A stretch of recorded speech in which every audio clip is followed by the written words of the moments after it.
फरीद हमदानी गुस्से से अरमीन को थप्पड़ मार देता है। फरीद ऊंची आवाज में कहता है, अरमीन तुम्हारी वजह से हमारी इज्जत मिट्टी में मिल गई। पुलिस को बुलाओ, आज ही इसे गिरफ्तार करवाओ। जुमला पूरा होते ही कुछ देर में पुलिस घर में घुस आती है, हाथ में वारंट। अरमीन का चेहरा पीला पड़ जाता है। तभी पीछे से निम्रा तेज कदमों से आती है और कहती है, अब्बू, अलीजे भाभी उस दिन सीढ़ियों से खुद नहीं गिरी थी। मेरी अम्मी अरमीन ने धक्का दिया था सिर्फ उनका बच्चा मारने के लिए। फरीद और हमजा एकदम से सिर पकड़ लेते हैं। अलीजे की आंखों में दर्द की पुरानी यादें फिर से ताज़ा हो जाती हैं। हमजा अरमीन की तरफ गुस्से से देखते हुए चिल्ला उठता है, अम्मी, अगर आपको निम्रा की शादी दायम से पसंद नहीं थी तो आग क्यों लगवाई मेरी कंपनी में? किस हक से ऐसा किया? अरमीन के पास कोई जवाब नहीं, सिर्फ आंसू। पुलिस उसके हाथों में हथकड़ी डालती है।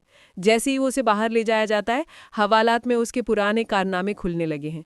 एनजीओ फ्रॉड, लोगों के पैसे हड़पना, सब रिकॉर्ड सामने आ जाते हैं। अरमीन पूरी तरह टूट जाती है।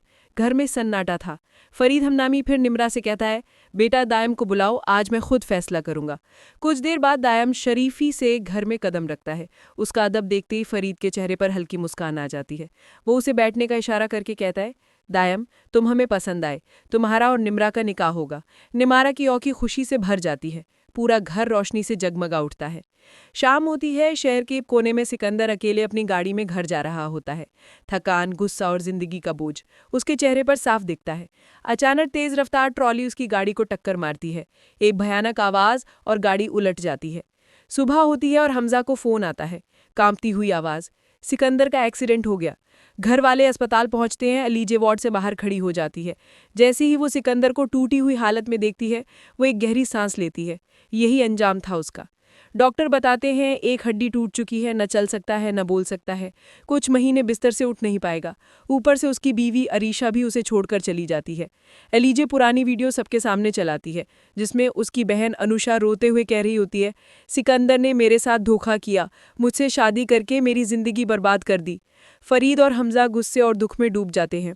1 साल गुजर जाता है। अरमीन की जमानत हो जाती है। घर वापस आती है। पछतावा, थकान, बेचैनी, सब उसके चेहरे पर साफ। अलीजे उसके सामने सीधी खड़ी होती है। कुछ लम्हों तक दोनों चुप। फिर अलीजे धीरे से कहती है, मैंने तुम्हें माफ़ किया, लेकिन जो बीत गया वो कभी भुलाया नहीं जा सकता। अरमीन आंसुओं के साथ सिर झुका लेती है। रिश्ते धीरे धीरे जुड़ने लगे हैं। घर में दूसरी तरफ खुशियों का माहौल है। आज दायम और निम्रा का निकाह का दिन है। हर तरफ सजावट, मेहंदी की खुशबू, लोगों की हंसी, सब सपने जैसा लगता है। हमजा खुद जाकर मौलवी साहब को बुलाता है। दोनों परिवार साथ बैठते हैं। मौलवी पूछते हैं, निमारा बिन्ते फरीद, क्या तुम्हें दायम से निकाह कबूल है? निमरा हल्की मुस्कुराहट के साथ, जी, मुझे निकाह कबूल है। फिर दायम से पूछा जाता है, दायम बिन गुलाम, क्या तुम्हें ये निकाह कबूल है? दायम भावुक होकर कहता है, मुझे भी निकाह कबूल है। फरीद हमदानी बेटी को रुखसत करते समय रो पड़ता है। निमारा उनके गले लगकर आखिरी बार घर की गर्माहट महसूस करती है। शाम को जब फरीद और घर वाले वापस आते हैं, घर खाली खाली लगता है।